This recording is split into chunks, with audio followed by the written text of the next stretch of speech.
Saludos campiranos, camaradas, les doy la bienvenida a este primer video de nuestro canal.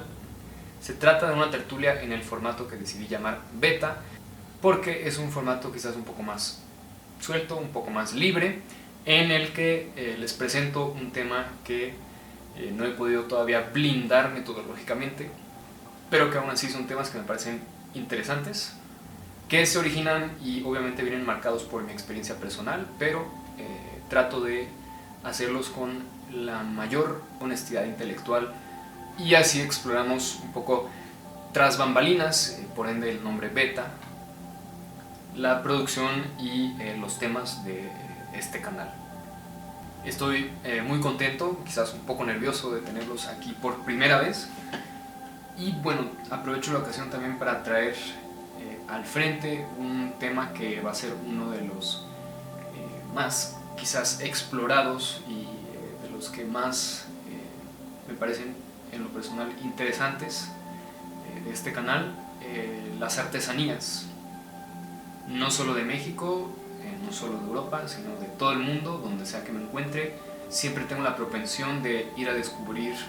una suerte de interés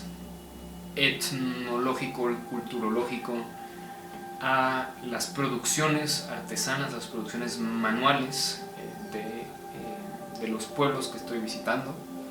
Y en el caso presente les voy a ofrecer la narración de una historia que viene entretejida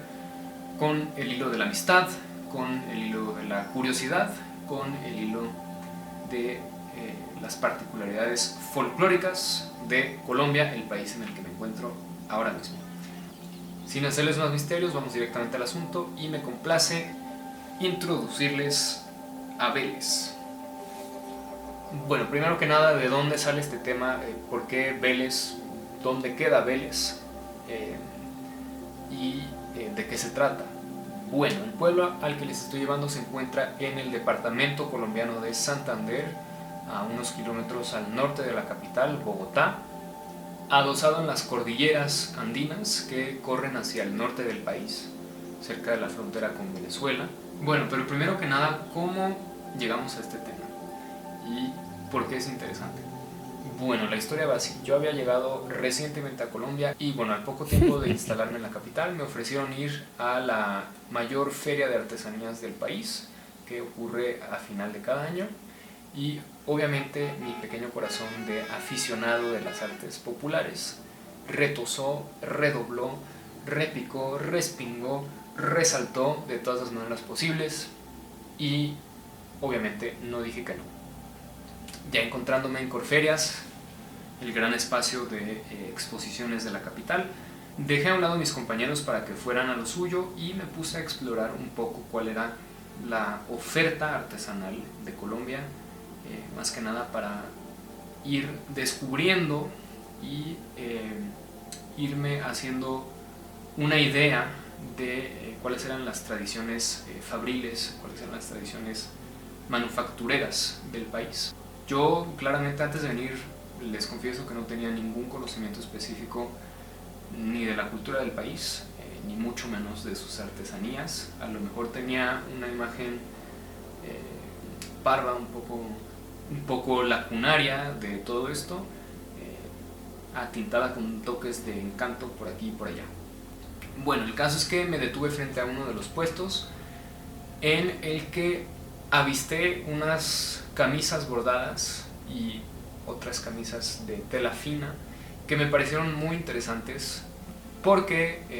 en mi México querido e inolvidable también tenemos tradiciones de bordado en camisa y blusa de manta muy conocidas y huipiles obviamente. Entonces decidí ir a ver si se trataba más o menos de algo similar, un poco atraído por esta forma de curiosidad del déjà vu o curiosidad comparativa, quizás, no sé cuál sea el mejor término para eso. El caso es que llego, miro las camisas y de repente aparece Jonathan. Jonathan es el elemento central de esta historia. No solo se ha vuelto un amigo muy rápidamente, y les juro que no fue únicamente porque me regaló bocadillos veleños a los 10 minutos de nuestra plática, sino porque también fue un gran embajador del pueblo que escogió y que lo acogió como bordador y artesano. Hablaremos de Jonathan quizás un poco más adelante en el video, pero a estas alturas de la historia Jonathan me invitó a ver el pueblo, a conocerlo y a conocer su taller y sus prácticas artesanales, y así poder entender mejor qué era el bordado beleño. Y bueno, ¿quién no quiere un poco de aventura al llegar en un país nuevo donde todavía no conoce a nadie y a nadie? Entonces, pues ya teniendo un amigo en Santander, organicé el viaje y en marzo estaba yendo de bus en buseta en troca rumbo hacia Vélez, la capital internacional del bocadillo, como les gusta presentarse, pero también capital nacional folclórica. Se encuentra asentada en las verdosas serranías santanderianas, en un rinconcito escarpado ahí, unos rediles tropicales que evocan muchos aspectos de poesía bucólica y pastoril. Este paisaje cañonístico, guayabudo, exuberante, planta ya como tal toda la atmósfera en la que se encuentra bañada el pueblo y condiciona mucho de lo que es su personalidad cultural, ese mismo folclore que con mucha razón y debidamente presumen sus habitantes. Situado donde está es obviamente un pueblo con tradiciones y culturas campesinas, agrarias, lo que se puede ver no solamente en sus costumbres culinarias, sino también en sus celebraciones y festejos, de los cuales el mayor sería probablemente el Festival de Tiple y Guabina. Lo interesante del arraigo beleño, del arraigo de este pueblo, que se encuentra en una zona habitada ya desde hace muchos centenares de años, primero por lo que fuera la cultura chibchá y después, como lo indica su nombre extremeño, por un asentamiento de conquistadores españoles, fundado en 1539, permite entender mucho de la configuración y la conformación histórica que han tomado sus tradiciones poco a poco. Sin embargo, a diferencia de otro pueblo como lo es El Socorro, que también tuvimos la ocasión de visitar con Jonathan, el pueblo de Vélez no vive tan aferrado o plantado en su historia y en su memoria histórica, lo que también se entiende por la centralidad que ha tenido El Socorro en toda la gesta independentista y revolucionaria del país, más que nada en el siglo XVIII y en el siglo XIX, empezando con la revolución de los comuneros y de cierto modo culminando, o al menos así lo quiere el mito patriótico, con el paso de Simón Bolívar y demás episodios de la historia de la Gran Colombia en los que no nos adentraremos el día de hoy, pero que son sumamente interesantes. Así pues, en El Socorro claramente se siente esa atmósfera histórico-poética que impregna toda la ciudad, toda su construcción, sus tantas placas y plazas dedicadas a eventos históricos marcantes e importantes de la nación, y sus grandes personajes históricos como lo fueron Manuela Beltrán, quien desencadenó, según la leyenda, la revolución de los comuneros al desgarrar el edicto real que traía nuevos gravámenes a la Nueva Granada, o José Antonio Galán, quien lideró la revolución en armas y acabó siendo un martirio de esta causa. Bueno, pues de cierto modo Vélez no benefició de esta gran centralidad en el hilo histórico de los acontecimientos como lo tuvo El Socorro, y por ende el arraigo de sus tradiciones, aunque puedan remontarse a mucho tiempo atrás, es un tanto diferente. Asimismo, su exaltación también toma otras formas, es otro tipo de relación al folclore y a las tradiciones. Al llegar al pueblo tenía quizás expectativas un poco deformadas por las costumbres turísticas mexicanas, se podría llamar así, ya que el volumen de patrimonio arquitectónico e histórico en México es extremadamente denso y que denota a través de la costumbre del puebleo y en lo particular de los pueblos mágicos de exaltar a ese patrimonio. En Colombia todo es muy diferente, quizás dediquemos un episodio a eso, pero en el caso de Vélez lo interesante es que Arquitectónicamente hablando no es nada supremamente impresionante, pero tiene un gran encanto. Subsisten algunas casas, diríamos, antiguas, con un estilo muy propio, elementos de madera ornamentada, quizás alguna estructura que se asemeja a un corral de teatro como se habrían encontrado en el siglo de oro en España, pero quizás algo de lo más interesante sean las pinturas murales que visten al exterior y a las fachadas de las casas. Pinturas que a menudo representan retratos de residentes de dichas casas o personas destacadas de las familias, o también estrofas poéticas caligrafiadas, ya sea para pedir alguna bendición, encomiar a un personaje histórico del pueblo, o sencillamente unas coplas de finalidad lúdica. La poesía y la música son dos elementos particularmente importantes de las tradiciones y del folclore beleño, que en el transcurso del año se encuentran más que nada exaltadas al momento de la feria de tiple y guabina, el tiple siendo un instrumento tradicional colombiano y la guabina esta especie de justa lírica poética en la que los beleños y más que nada los niños salen a las calles a recitar o improvisar coplas. Estos retratos y esta presencia de la música, de la lírica, de los serenateros, crea, digamos, una atmósfera bastante fascinante y agradable de presenciar y sentir. Estas tradiciones no aminoran, sino que también integran como un elemento propio y distintivo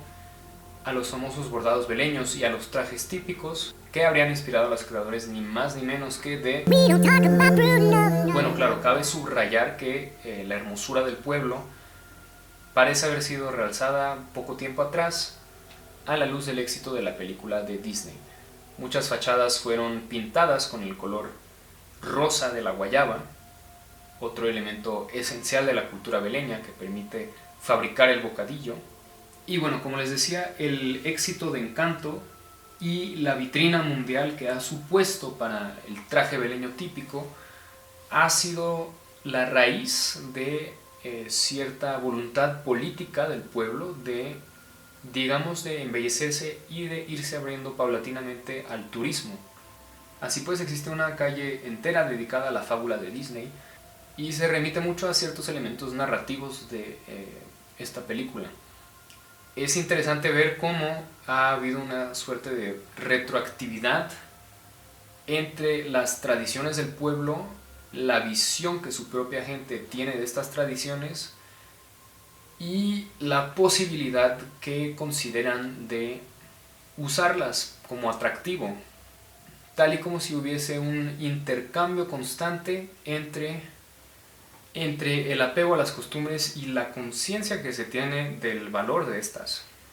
Intercambio presidido de cierta forma por una globalización de la imagen que existe de estas tradiciones. En este sentido, Vélez va encaminado por la misma vía que siguieron quizás Villa de Leyva o Guatapé u otros pueblos,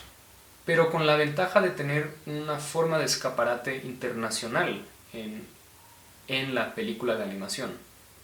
Lo interesante aquí es tanto la ambición que tiene el pueblo de cobrar cierta centralidad en las rutas turísticas del país, las ricas posibilidades que presenta su patrimonio folclórico para gestar este nuevo modo de conexión con el mundo, y a la vez me parece sumamente interesante ver las etapas más primitivas de la construcción de un objeto turístico, a fin de cuentas. Obviamente, por la autenticidad del encanto que produjo el pueblo sobre mí, tengo la sincera esperanza de que no se vaya a disneyificar mediante el turismo o de cierta forma perder su alma y el contenido de sus tradiciones sacrificándolas.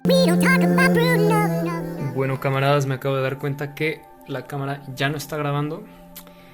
y bueno, eso también es parte de este formato que estamos explorando, ¿no? Ver las pequeñas deficiencias técnicas, así que pues vamos a encontrar otra manera de acabar esta secuencia y reprogramar la grabación.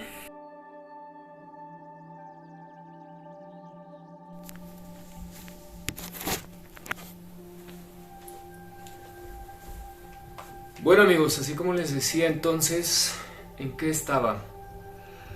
El turismo, efectivamente.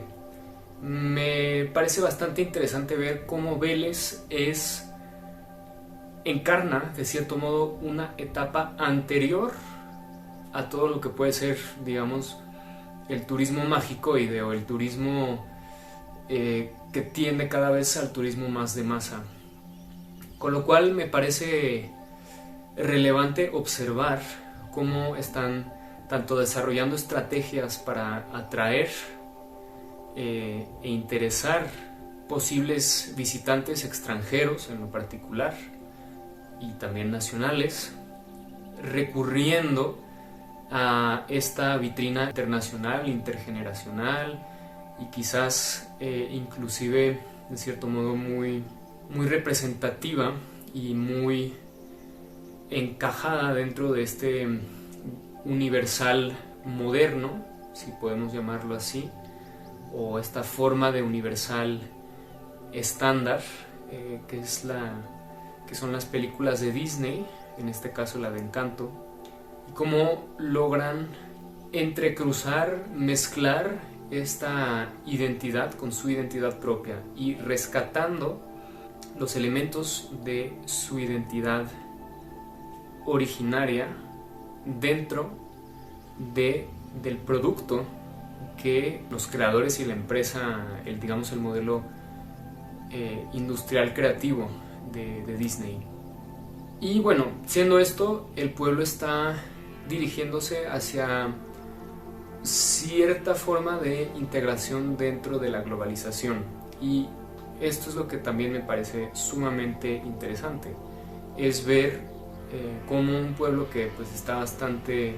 alejado de las rutas tradicionales, o por así decir del eje de interés común y típico de lo que uno se imagina como Colombia, como ellos están tratando de integrar esa globalización a la que otros pueblos, otras ciudades colombianas ya se han integrado, como lo hacen a su manera, y de cierto modo cómo esa nueva manera de integrarse construye una nueva forma de globalización, digamos que en ese rapport entre una comunidad, digamos, de las marchas de este mundo globalizado y los hipercentros o los centros algo difusos de esta globalización. Se está gestando una nueva forma de ser al mundo, de presentarse al mundo y de ofrecerse al mundo inclusive. Con lo que las aspiraciones de Vélez a ser tanto capital folclórica de Colombia como capital internacional del bocadillo no me parecen en nada exageradísimas o en nada sobrecalculadas o evaluadas. Al contrario, me parece que hay una forma de reivindicación bastante pertinente ahí dentro. Y también es por eso que el proyecto de Jonathan me parece tanto una parte integrante como un motor de esta misma evolución sociocultural que se está dando en el pueblo de Vélez.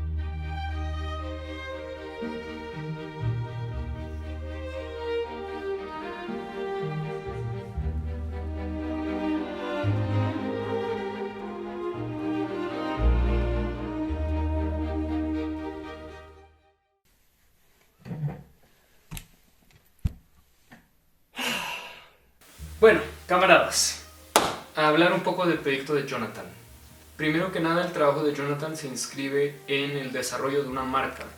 la marca Chirimoya. Se trata de una marca cuyo interés fundamental es ir hasta la fuente misma de los materiales y desarrollar con artesanos y diseñadores, fortaleciendo así también su experiencia y su calificación, colombianos, una gama de ropa de lujo para públicos principalmente europeos. Bueno, esto significa que, por ejemplo, el algodón que usa esta marca es principalmente el algodón Pima, que según me explicó Jonathan es uno de los algodones más finos y de mejor calidad, emparejado casi con el algodón egipcio, y se trata de un algodón producido orgánicamente, principalmente en regiones andinas de Perú, y digamos cuya producción ha sido ya desde cierto tiempo o ha estado ligada, digamos, a tradiciones agrícolas locales, y ha visto varios emprendimientos ecorresponsables generarse en torno a esta producción agrícola para garantizar el respeto a los suelos, a la manera de producir, de hilvanar, tejer el algodón de las comunidades originarias. Y bueno, es en todo este marco en el que pues ha iniciado el trabajo de Jonathan en esta marca, y que le ha permitido pues estar presente en Colombia, que es un punto importante de lo que quisiera presentarles, y que es ese mantenimiento de un vínculo fuerte y ese arraigo en países que quizás digamos en los estereotipos no están tan ligados con producciones de ropa de lujo o de moda o este tipo de actividades precisamente, ¿no? A lo que vengo es que el estar en Colombia ha permitido a nuestro amigo Jonathan acercarse a varios trabajos, varias maneras de producir, de tejer y de decorar la vestimenta típicos de Sudamérica, ya sea de Sudamérica o de Colombia precisamente. Este es el caso, por ejemplo, del telar egipcio y más recientemente pues, de los bordados, a los que Jonathan ha dedicado su atención, su empeño, sus talentos y pues mucho tiempo de aprendizaje para poder no solamente recibir las maneras tradicionales de hacer estas actividades, de producir también estos objetos, estas camisas bordadas en lo particular, pero también pues para trabajar en refinarlas y mediante ese proceso pues traerlas de ser un producto netamente digamos local o de artesanía local a un producto que se pueda considerar como una artesanía de lujo. Esto, así como lo mencionaba hace rato, con la inserción de Vélez dentro de un esquema turístico globalizado, también participa a su manera del movimiento a tomar su lugar dentro de ciertas concepciones, digamos, ciertos mercados también y ciertos gustos. A lo que vengo es que el proyecto de Jonathan se puede ver de una manera integral como un reforzamiento no solamente en cuanto a calidad, a refinamiento, pero también a valor, no solamente valor intrínseco, sino valor en los ojos de diferentes públicos y con costumbres sensiblemente diferentes, pero también una forma de refuerzo del valor consciente del trabajo de las y los bordadores del pueblo. Es decir, que para Jonathan no se trata, como se ha podido ver con alguna otra empresa que ha enviado, digamos, un agente a conocer, a aprender del saber hacer de ciertos pueblos, a la manera de un robo de tecnología, una forma de pillaje, digamos, de tradiciones, sin contraparte realmente. Pues dentro mismo del proyecto de Jonathan se encuentra este elemento social que consiste en tejer primero una relación con los habitantes del pueblo y con los y las bordadoras, no solamente para poder aprender de su tradición, sino también hasta cierto grado para poder formar parte de ella y estar en la continuidad de esta tradición. Esto es lo interesante, me parece, entre muchos aspectos, de haber decidido poner en su taller el cubo en medio del pueblo de Vélez, porque no solamente habla de la valentía de un hombre joven, digamos, de cultura urbana, que vivió en Europa, que creció, digamos, con ciertos raseros o estándares, valentía de decidirse por vivir en un pequeño pueblo de unos cuantos miles de habitantes, con tradiciones muy marcadas, con un folclore muy marcado y quizás una identidad a la que no siempre ha de ser fácil de integrarse cuando uno viene de fuera, aun cuando Jonathan sea también colombiano. Esta decisión, a mi parecer, revela algo muy interesante, o por lo menos para mí manifiesta este tipo de compromiso. Es decir, pensar en fomentar, crear y liderar un proceso sociocultural desde un centro que no es tan céntrico, justamente. Elegir un centro que está más en las márgenes de lo que podría ser la globalización, cuyas tradiciones, cuyo folclore no han sido parte, sino de manera muy superficial y a grado de imagen, nada más, de esta misma, digamos, gran cultura o mezcolanza cultural que vivimos en nuestras vidas y en nuestro mundo moderno y urbano internacional. Lo interesante del proyecto de Jonathan es, por ponerlo así, su excentricidad, como una forma de vida, como un estilo de vida inclusive, que aporta mucho finalmente a una diversidad que tiende a perderse con la entropía cultural que provoca la globalización, y que además sea solidaria del pueblo,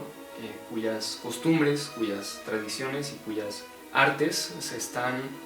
explorando, readaptando y reconfigurando en este proceso. La idea de Jonathan es pues revisitar, para usar un término que se emplea mucho en gastronomía francesa, revisitar la camisa típica beleña y sus bordados. Es decir, tampoco dejarla cautiva de las propias limitaciones que puede tener una tradición o una costumbre folclórica. Para darles un poco una visión de lo que es una camisa beleña, como les mencionaba hace rato, se usan típicamente en los festejos, en este caso las vimos en las procesiones de Semana Santa, pero también son indispensables en la celebración del Festival de Tiple y Guabina. En el caso de las camisas masculinas, que son las que Jonathan está trabajando en estos momentos, se suele esencialmente bordar motivos como tréboles, que aluden también a los juegos de mesa, de cartas, de dados y demás. La suerte, asimismo, tréboles con 3, 4 hojas. También se bordan elementos remitentes a todas las tradiciones ecuestres, y también pues herraduras que evocan igualmente la buena suerte y demás, cabezas de caballos, escenas campestres y todo este tipo de motivos que se encuentran entre varios garabatos ornamentales. Bueno, la idea de Jonathan es retomar el patrón de la camisa tradicional. Se trata de una camisa que originalmente estaba destinada o se usaba para el trabajo en el campo, dado a que Vélez era un pueblo sumamente agrícola y sigue siendo bastante agrícola. Son pues camisas de moldadura ancha, bastante acampanada, se puede decir, con mangas también amplias para permitir el movimiento y evitar el acaloramiento. Y asimismo tampoco tienen un abotonamiento de arriba a abajo, sino que tienen una forma de peto que se encuentra entre el plexo y el cuello. Dicho peto, pues ese sí se puede desabotonar y desabrochar, y es el espacio donde mayoritariamente se encuentran las decoraciones de este tipo de camisas. La idea de Jonathan es pues usar la misma moldadura, usar el mismo patrón de cortes de la tela y usar estos mismos motivos y elementos decorativos, pero adaptarlos a los usos, a las prácticas, a la vida y también a los gustos de poblaciones quizás más urbanas, más desconectadas de la vida y de los trabajos agrarios. Lo que es un proceso también interesante dentro de una Colombia que ha perdido mucho su arraigo campesino, su vida campestre y sus culturas campesinas, pero ese es un tema que trataríamos ya en otro video. Bueno, el caso es que la idea de Jonathan me parece particularmente tanto astuta como pues muy inteligente y interesante, porque ejemplifica perfectamente, me parece, un hecho, digamos, cultural, histórico, que me gustaría mucho presentar seguidamente cuando hablemos de artesanías y de artes populares en este canal, que son, a fin de cuentas, todos estos procesos que garantizan la vida de una forma de hacer las cosas, de un elemento cultural. En este caso, bien podrían quedarse olvidadas las camisas beleñas, inclusive dentro del mismo pueblo, y más aún a ojos de un mundo que no conoce esas serranías, y podrían quedarse enjauladas en esos mismos escarpamientos rurales. La idea de Jonathan, y también algo que puede ser facilitado por la capacidad que tenemos hoy día de ver y mostrar con una amplitud nunca antes igualada gracias a la magia de la edición y gracias a internet, es darle una nueva vida a esta práctica cultural, que esta nueva vida implique ciertos cambios o ciertas transposiciones a los usos y las necesidades de nuevos estilos de vida. Es bastante evidente y es parte también de este proceso vital en el que formas culturales acaban readaptándose a otros entornos culturales. Me emociona mucho ver este trabajo y asimismo también ver que esté siendo hecho pues en el pueblo de Vélez, como ya lo comenté, y por las razones que mencioné anteriormente. Y estoy muy impaciente de ver cómo sería esta nueva camisa beleña o esta nueva fórmula de la camisa beleña, ya que si seguimos esta lógica, la camisa beleña no desaparecería. El hecho de explorar nuevas maneras de hacerla, de llevarla, de lucirla y de traerla a nuevos ambientes, a nuevas visiones y en nuevas ocasiones de vestir este tipo de prendas, otras fiestas y otras grandes celebraciones, quizás hasta de otros países. No me parece ser una apropiación cultural en ningún mal sentido posible, al contrario, me parece ser una forma de intercambio y una nueva forma de hacer vivir estas producciones culturales que son las tradiciones.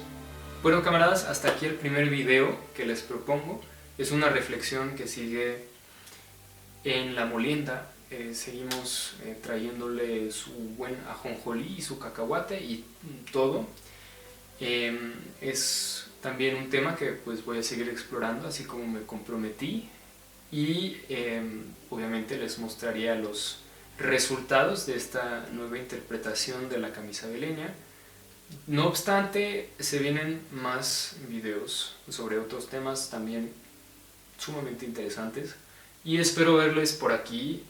estos próximos días y en los próximos años y en los próximos siglos de los siglos. Fue un placer para mí empezar de esta forma, un poco más relajada, así espero perdonen mis pequeños desperfectos en mi práctica videástica, y les mando un apapacho, saludos y los veo muy pronto.